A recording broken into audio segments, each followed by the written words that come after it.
Now, you might not believe me, but inside every single person is a creative genius.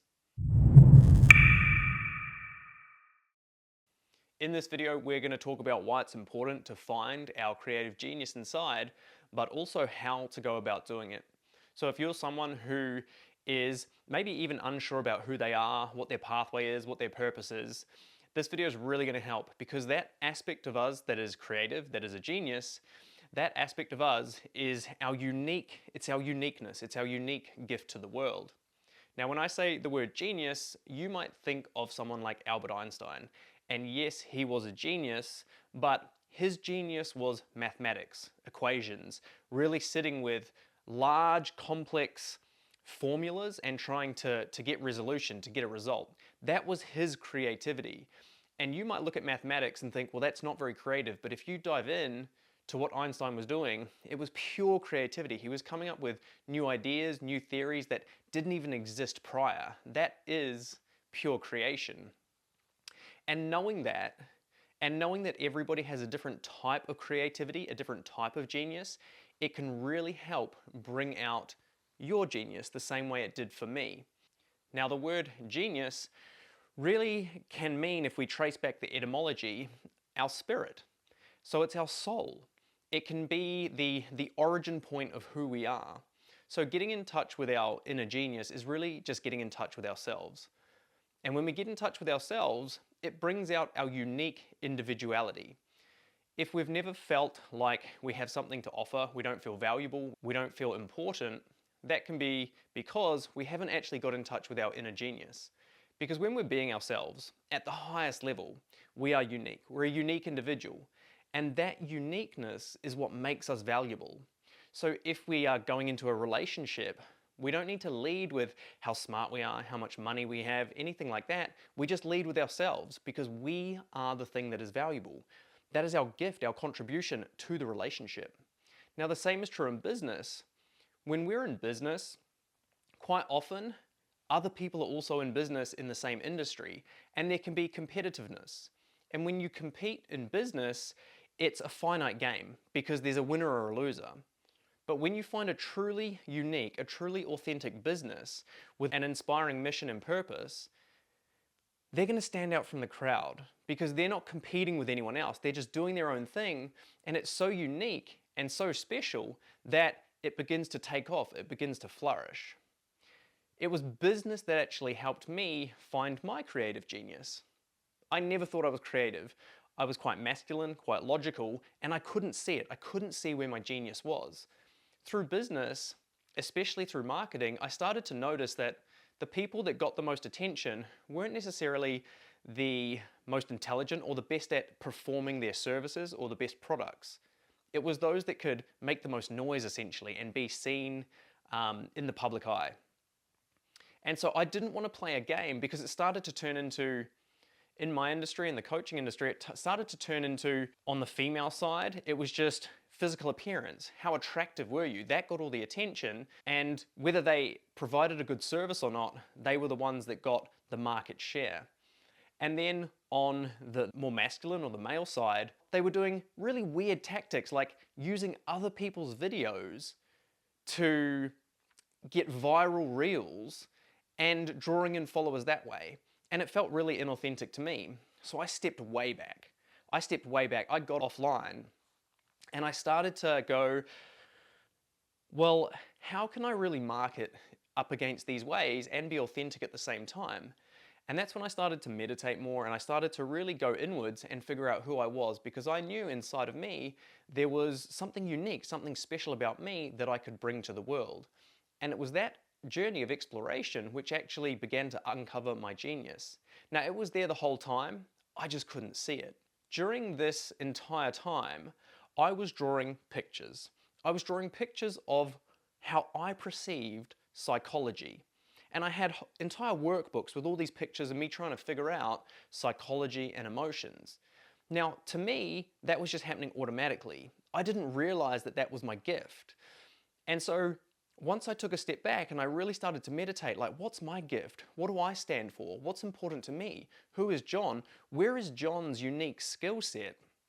I realized that when people saw my drawings, they would go, "Oh, those are really unique. Can you explain them to me?"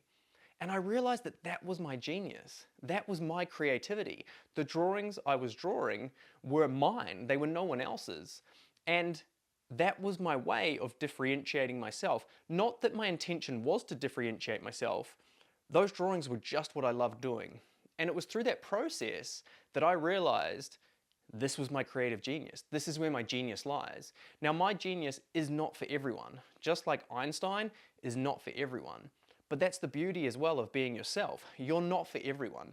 And so when we realize our own genius, our own uniqueness, that's really when our life begins to come alive, because we just get to be ourselves, and that becomes our contribution, our gift. And the people that are needing that gift in their lives, well, they're going to absorb it.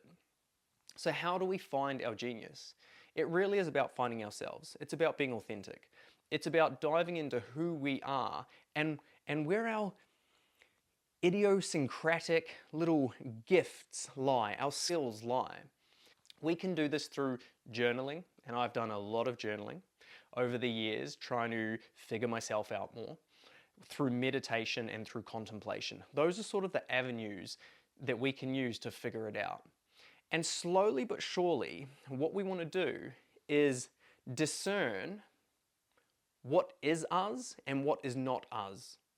What is something that I believe based on society, based on other people's opinions, based on wanting to feel loved, based on wanting to feel safe?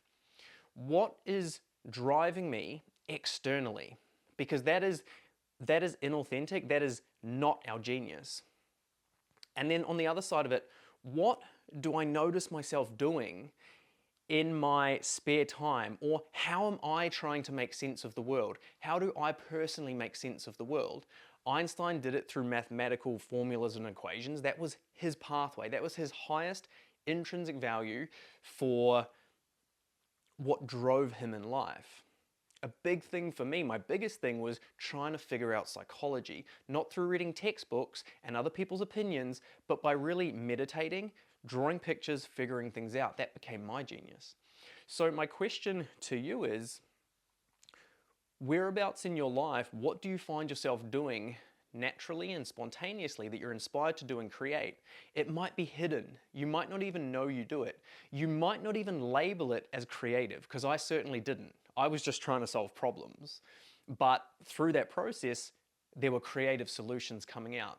So mine wasn't about painting pictures or bright colors. It was literally pen on paper, squares and circles. So the way we do this is gradually, through meditation, through contemplation, figure out what is the stuff that lights us up, because it actually lights us up. It's meaningful to us. It brings out this spirit, this genius within us to solve these problems or to create these gifts for the world. Let's call them gifts. But it's not for the world, okay? It is for the world, but it's not for the world. You're not doing it for others. You're really doing it for yourself.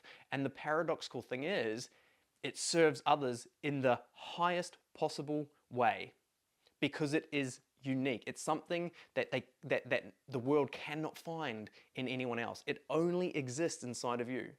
That's the incredible thing about it.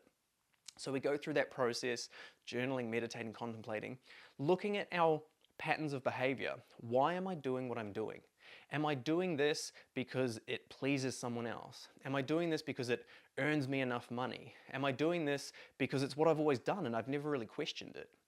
When we go through and look at our patterns, look at our habits, look at the perceptions, the thoughts, the beliefs that are driving our life, and we start to slowly discern what is us and what isn't us, gradually over time we're going to become more authentic. We're going to become more of a genius. We're going to become more inspired. And that is the pathway to, I want to say, success across all areas of life. Because when we're being ourselves, we're loved for who we are. Our relationships flourish, not just intimately, all relationships. People that are not aligned with who we are creatively, our genius, they go and do their thing. And the people that are aligned, they come in. So that's really beautiful. Our relationships are beautiful. Our career, becomes a vocation. A vocation is like a spiritual calling. It's the thing we're here to do. Well, that comes alive, and I dare say that's the most important thing for many people's lives, is to have that vocation that they love. And it doesn't have to be grandiose. It could be very simple. As long as it's true to you, beautiful, you're fulfilled. What more could we want? So that's a little bit of insight. If you have any questions, drop them in the comments section. If you enjoy this kind of content, like this video, subscribe to my podcast and YouTube channel, and I look forward to seeing you in the next video.